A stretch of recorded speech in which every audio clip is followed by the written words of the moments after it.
Bismillahirrahmanirrahim. Assalamualaikum warahmatullahi wabarakatuh. Perkenalkan, nama saya Muhammad Hilman Madidin. Di kesempatan kali ini saya akan mempresentasikan tentang mata kuliah rekayasa perangkat lunak. Dan di sini ada beberapa soal. Ya, ini untuk model pengembangan software waterfall. Terus juga untuk mengerjakan studi kasus ini untuk identifikasi kebutuhan fungsional dan non fungsional, identifikasi aktor dan use case dan yang berperan dalam sistem, buatlah use case diagram, terus buatlah use case skenario atau use case description, minimal 2 use case utama yang mengandung transaksi. Nah, dan yang nomor 5, jelaskan jawaban 3 dan 4 dalam video, sertakan link dalam gambar jawaban. Jadi di kesempatan kali ini saya akan mempresentasikan dua soal ini dari nomor 3 dan 4. Nah, kita buat untuk use case diagram dari cerita ini, dari studi kasus ini. Langsung saja di sini. Nah, biar lebih jelas. Nah, di sini ada 3. Yang pertama ke manajernya, yang mana manajer bisa melihat laporan pemesanan, dan juga laporan pendapatan, dan laporan okupansi, dan laporan keluhan. Nah, untuk admin itu bisa untuk masuk daftar login admin, lalu untuk menverifikasi pesanan di situs customer, lalu untuk atur jadwal pengantaran motor, lalu atur jadwal ambilnya, lalu catat kondisi dari motor, seperti itu. Dan yang terakhir ini untuk diagram dari customer, yang mana customer pertama dia bisa mendaftar akun, registrasi, terus juga melihat riwayat. Dari situ, dari daftar akun dia login. Ketika login, dia bisa membuat pemesanan, yang mana pemesanan dia tuh membutuhkan untuk mengupload dokumen dan membayar uang muka, seperti itu. Ketika dia membuat pesanan, maka dia akan diharuskan untuk membayar uang muka. Nah, dan juga ketika login, dia bisa mencari motor apa yang ingin dia sewa, seperti itu, dan rutenya, dan memilih lokasi yang akan yang mau diantar dari motor yang ingin disewa, seperti itu. Dan untuk payment gateway, yaitu untuk bayar uang muka, seperti itu. Ini untuk soal yang ketiga, yakni use case diagram. Lalu untuk ini yang keempat, buatlah use case skenario atau use case description, minimal 2 use case utama yang mengandung transaksi. Nah, di sini untuk jawabannya. Ini tadi untuk use case diagram. Nah, dan ini untuk use case skenario. Kita buat 2 use case, 2 skenario. Yang pertama, nah dengan nama use case-nya ini,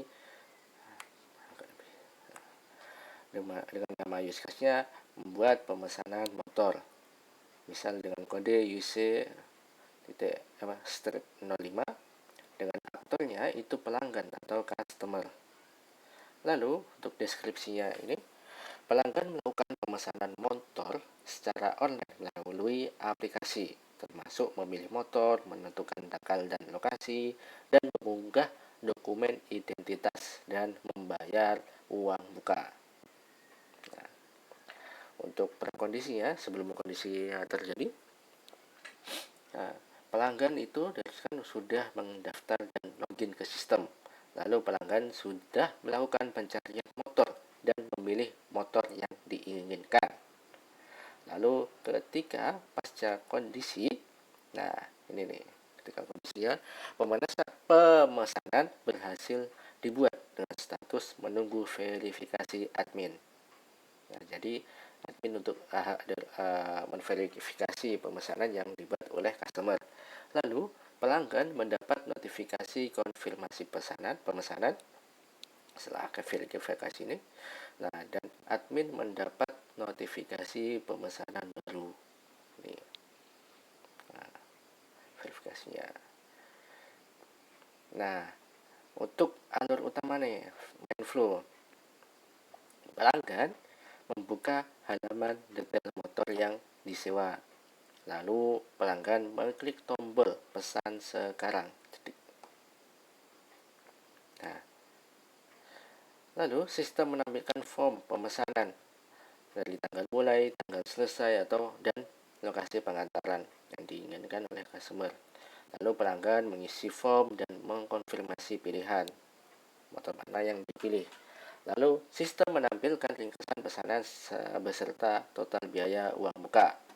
Lalu sistem meminta pelanggan untuk mengunggah dokumen identitas, KTP, SIM, atau password. Ini biasanya untuk kejaminan.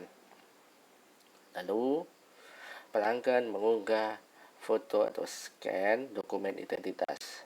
Nih, biar valid nih.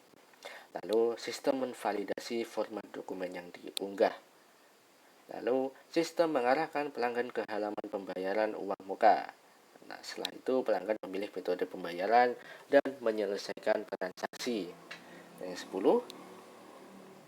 11, sistem menerima konfirmasi dari payment gateway. Lalu sistem menyimpan data pesanan dan mengubah status menjadi menunggu verifikasi. Lalu sistem mengirimkan notifikasi konfirmasi pemesanan ke pelanggan via email atau SMS. Lalu sistem mengirimkan notifikasi ke admin bahwa ada pesanan baru. Jadi ketika customer ini memesan bakal muncul notifikasi ke admin bahwa ada pesanan baru. Nah, untuk ini alur alternatifnya. Untuk yang pertama, pada langkah ke-8 nih, jika format dokumen tidak valid, sistem akan menampilkan pesan error dan meminta pelanggan mengunggah ulang. Jadi ini untuk verifikasi. Lalu yang kedua, pada langkah 11, jika pembayaran gagal, sistem menampilkan pesan kegagalan dan memberi pilihan untuk mencoba ulang atau ganti metode pembayaran. Lalu yang ketiga nih, jika motor tidak tersedia pada tanggal yang dipilih, sistem akan memberikan pesan bahwa motor tidak tersedia dan menyarankan tanggal lainnya. Nah, terus include-nya nih, upload dokumen identitas dan lakukan pembayaran uang muka. Jadi itu. Nah, lalu untuk use case yang kedua nih, untuk lakukan pembayaran uang muka. Nah, itu namanya dengan kode misal WC-08 dengan aktornya itu pelanggan atau customer dan sistem pembayaran payment gateway-nya.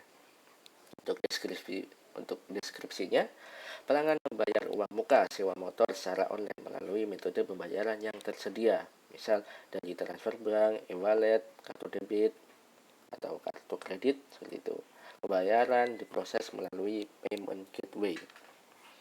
Lalu untuk prakondisinya, yang pertama, pelanggan sudah mengisi form pemesanan dan mengunggah dokumen identitas. Lalu sistem telah menghitung total uang muka yang harus dibayar dan pelanggan diarahkan ke halaman pembayaran. Nah, untuk pasca kondisinya, pembayaran berhasil dan dikonfirmasi. Lalu status pemesanan berubah menjadi menunggu verifikasi admin dan bukti pembayaran tersimpan di sistem dan dikirim ke email pelanggan. Nah, ketika itu, Lanjut ke alur utama, main flow-nya nih. Sistem menampilkan halaman pembayaran dengan ringkasan pesanan dan jumlah uang muka. Lalu pelanggan memilih metode pembayaran yang diinginkan, misal transfer bank atau e-wallet atau kartu debit, kredit. Lalu sistem menampilkan instruksi pembayaran sesuai kode metode yang dipilih. Lalu pelanggan melakukan pembayaran sesuai instruksi. Ini misal mau transfer bank atau e-wallet.